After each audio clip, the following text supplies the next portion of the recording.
our relations with Pakistan kind of have their ups and downs, and I think we would say that, and the Pakistanis would say that as well. I think it's been clear over the past few days that people are really concerned about the issues of extremism and terrorism in Pakistan and from Pakistan to other countries. And certainly when I speak to Pakistani audiences, and I would say to your audience as well, that one of the first things to remember is the number of people, the large number of Pakistanis who've been killed in terrorist attacks over the past few years. Since 2003, estimates are that 19,000 Pakistani civilians have been killed by terrorist attacks. And so many Pakistani soldiers have been killed fighting terrorism. So our message really is that terrorism and extremism is a threat to both Pakistan and the United States. And that we believe Pakistanis can accept that, should accept that, and then come to a point where we ought to be able to identify our shared interests, because we have many, and then act on them together. That's the key to this. Obviously, Pakistanis have some decisions to make about their future. And I think that if they come to the realization that terrorism and extremism is a threat to them, that they will be looking for ways to work with the United States to end this threat to Pakistan, to Pakistanis, to Pakistani society. If you ask me kind of what's the future in all this, and is there a possibility for a strategic dialogue, one of the things that we've tried over the past few months is to keep pieces of this strategic dialogue front and center. So for example, last July there was a meeting of a strategic dialogue working group on extremism, and in fact on improvised explosive devices. There was one just a few weeks ago that had to do with water and power. And in fact, Pakistanis will know this, and I know it as well from my service there, but the United States helped to refurbish the Tarbela Dam outside of Islamabad, and it's reopened, and 1 million more Pakistanis now get electricity thanks to the reopening of this dam.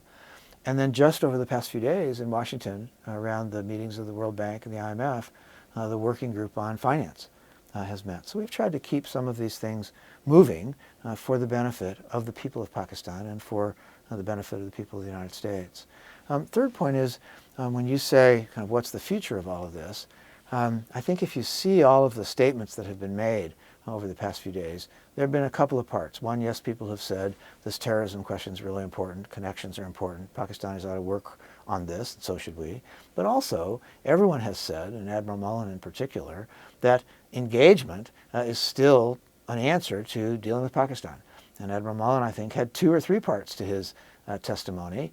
You referred to one. What people are not referring to is the other part, which is to say engagement, engagement, engagement. And that's what we're trying to do. If you say to me, is disengagement a possibility? It doesn't seem a possibility to me. And that's why Admiral Mullen said we must keep engaged with Pakistan. It's an important country, important to the United States. And we hope, as I say, that we come to a point where we can identify what interests we share and then act on them together. If we can come to that point, I think that's something that we'd be proud of in the United States, and I hope Pakistanis would be proud of as well. Well, obviously the death and really the murder of Rabbani was a terrible shock to everybody. We were here in New York at that time. President Obama was about to see President Karzai. So that Monday was a great shock, I think, to everyone.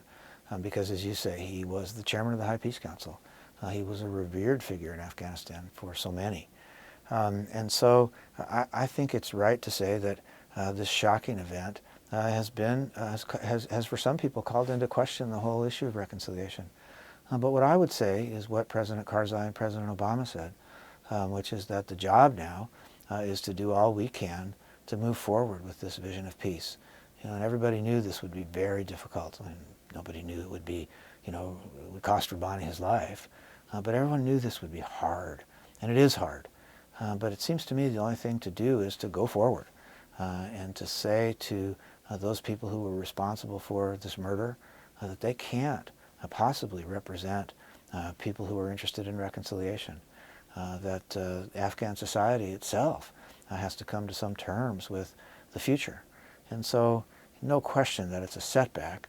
The issue is, will we get back onto this track? And the instructions from President Karzai and President Obama are to do so.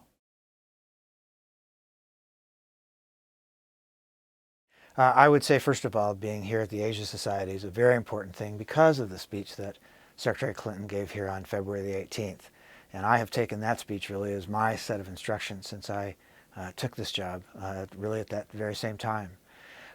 She said at that time, as you said, that there's got to be sort of three efforts on the part of the United States in this region. First of all, a military surge, which has been effective and needs to continue. And secondly, a civilian surge to focus on development and governance. And we have about now 1,245 or 1,247 people in Afghanistan doing development work and governance work and trying to support the Afghans as they make their own way in the world. But what she came here to say on the 18th of February was that there was a missing piece, and that's the diplomatic surge. The effort to, as you say, kind of add reconciliation and a political settlement and supporting the Afghans as they move forward with their own society and make their own important decisions about reconciliation, see whether we might be able to support them in that. And the job that she gave me was to see if we could create this diplomatic surge. And so in the 6 months since she was here, we've been trying to do just that. And one of the ways we've been trying to do it was to marshal, as you say, the regional diplomacy.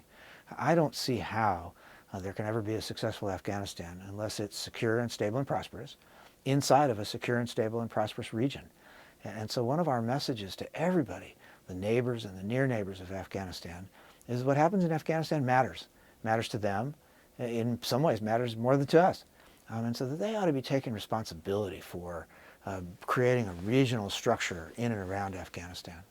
When you ask how we're going to do that, we're going to try to use two international conferences over the next few months, one on the 2nd of November in Istanbul, and the other on the 5th of December in Bonn, to see if we can't bring the region and then the international community together around this idea of a secure, stable, prosperous Afghanistan inside of a secure, stable, and prosperous region. In Istanbul in November, we hope that the region will come together, neighbors and near neighbors, and perhaps give some assurances, guarantees, promises to Afghanistan about what the future would hold. And also, if it's possible, to create a consultative mechanism in the region so that they can talk not about Afghanistan, but with Afghanistan about the future. And then going on to Bonn, we'd like the international community there to welcome the declaration from Istanbul so that people can say this is how the region wishes to live and we support it. And then secondly, I think very importantly, to think a little bit about the economic aspects of regional change. And that is to think about an economically integrated region from really Central Asia to New Delhi, New Silk Road, where people and goods and ideas can move up and down. You know, there's a wonderful quotation that the Secretary used in a speech in July in India from Prime Minister Singh, where he said that he hoped that his grandchildren would be able to have breakfast in Kabul and lunch in Islamabad and dinner in New Delhi. And when you think of the resources and the possibilities and the trade that could go out there, we think that there's a good thing to be done and also would support this regional aspect of supporting Afghanistan. So we've tried very seriously since the 18th of September to, as I say, take her speech here as our guide. We do think we've made some progress in bringing the region together, focused on Afghanistan. And as she said, the region has huge, huge interests in this. And third, using the diplomatic calendar, if you will, first Istanbul and then Bonn, I hope we'll be able to have a little progress. And when your viewers wake up the 6th or 7th of December, perhaps they'll notice that we've taken a step forward.